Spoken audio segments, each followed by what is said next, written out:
जबरदखल उच्छेद बेले माटीतळु पुरातन बंदर चांदबाली जहाजर जंत्रांश सह बृहत चेन उद्धार।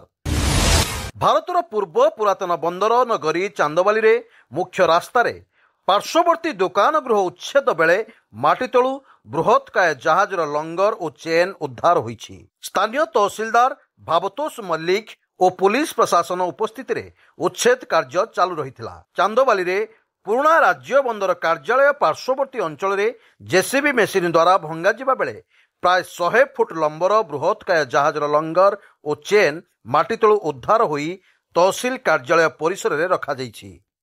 एहाकु देखिबाकु स्थानीय लोकंकर भिड़ मध्य जमिछि। माटीतळे आहुरी अनेक जहाजर जंत्रांश बइया लंगर इत्यादि पोती होइथिबार अनुमान करा जाउछि। चांदबाली अभयपति रिपोर्ट स्वतंत्र ओडिशा लाइव।